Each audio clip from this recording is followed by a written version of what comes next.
So I just watched your video on disaster relief in Australia, anarcho-capitalism, Republicans, etc. And I want to start out by saying I think that it's a great video. You know, didn't agree with a single thing you said the entire time, but I feel like you've got excellent presentation. You make the case powerfully, and it's obvious that you believe what you're saying, that you speak from the heart, and you're passionate. So I don't think I'll do as good a job on a lot of the aspects as you've done. I can't speak as forcefully, convincingly, but I'm going to try to rebut anyway. And at one point in your video, you equate anarcho-capitalists with Republicans. You also seem to buy into the common misconception that Democrats and Republicans are radically different. They're not. They're practically the exact same. All establishment political parties are practically the exact same because they cater to public opinion. They're not grounded in ideology. They're grounded in winning elections. And they'll say and do anything to be elected and reelected to maintain power. Their ideology is power. They lust for power. They'll do anything to get it. Republican, Democrat, in Canada, Liberal, Conservative, NDP, whatever political parties you have in Australia, they're all the same. Now, you talked about disaster relief, and there's a quote I want to read quickly from Bastiat. Socialism, like the ancient ideas from which it springs, confuses the distinction between government and society. As a result of this, every time we object to a thing being done by government, the socialists conclude that we object to its being done at all. We disapprove of state education, then the socialists say that we are opposed to any education.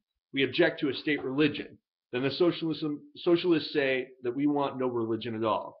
We object to a state-enforced equality, then they say we are against equality. Now, it goes on a little bit. I'm going to end it there. I personally don't see how equality is an aesthetic ideal. I'm a little against Bastiat here. I don't see why equality is an aesthetic ideal that we have to work towards. I don't see why it's inherently better than inequality. Now, another point I wanted to get to before I forget was you mentioned how taxation wasn't theft because government created money. Well, it's true that government presently creates money, prints it. They didn't really create money. Money doesn't arise, but can't arise by government fiat. It arises in the marketplace and is then monopolized by the state. This is sort of an esoteric point, not really related to anything you were saying, but I think that you're inaccurately equating money with wealth. So it's true government creates money, but they don't create wealth. Wealth is created on the marketplace through the voluntary interactions of market participants. And the fact that government printed a whole bunch of money doesn't entitle them to wealth that somebody else has created. Okay? You're only entitled to wealth that you create yourself, or that you help others to create through market processes.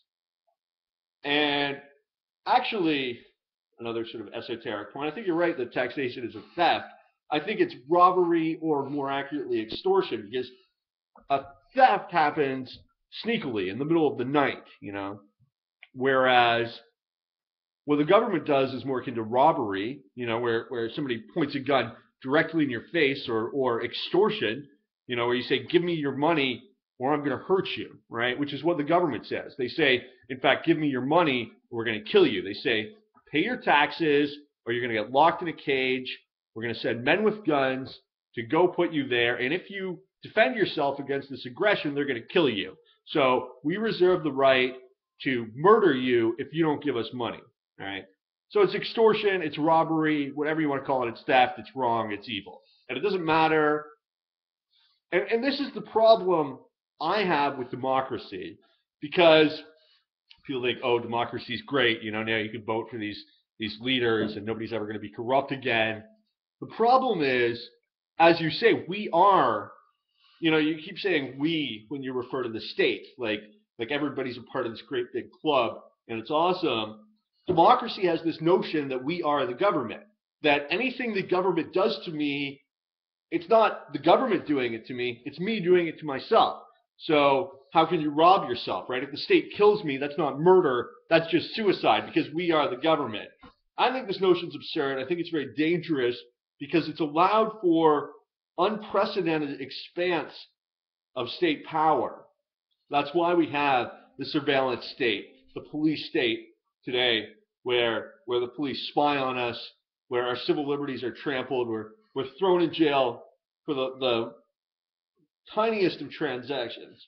For example, once actually in this town I've just moved back to, I was arrested for urinating in public. Okay, something that humans have been doing for 6 million years now, and I spent the night in jail because of it, because I peed in public. So, I mean, even bodily functions are now criminalized. Everything has been criminalized to the point where there is such broad, sweeping powers at the hands of police and prosecutors that it would be impossible for even the most fair-minded individual to avoid abusing the system. And generally, those who are attracted magnetically to power are not the most fair-minded individuals. So you go on about the fire system and how great it is that you can skip work to go put out fires. And you mentioned how this system has a benefit, and it's impossible to dispute. I mean, of course, there are benefits to government, right? I mean, you're talking about trillions of dollars in spending. How could somebody not benefit from that? But what about the costs? Okay, what about the opportunity costs of all the money that's absconded with by the state, that's wasted on war, on paying farmers not to grow crops, on the salaries of bureaucrats and politicians, on subsidies to special interests, on stadiums, on the Olympics, on everything. What if all that wealth hadn't been stolen or robbed or extorted out of the hands of the citizenry? What would have happened? What would have happened when all those resources were reinvested in capital goods? Think of the jobs that would have been created. Think of the prosperity that would have resulted. The bedrock of the economy is savings. People save money.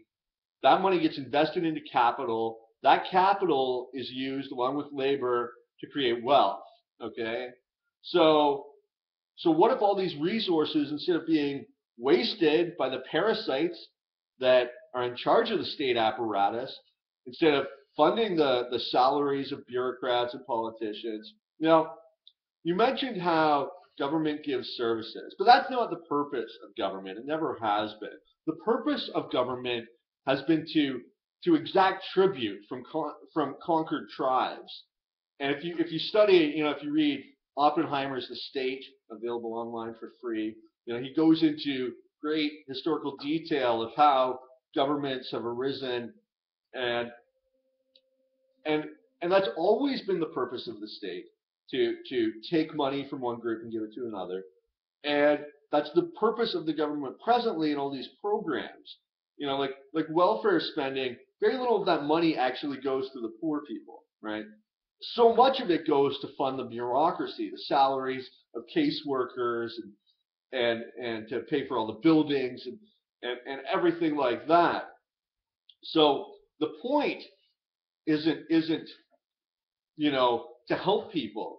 The point is to take money from taxpayers and to give that money to the politically connected classes. So I guess I'll end it there. I've said everything I wanted to say, and yeah, have a great day.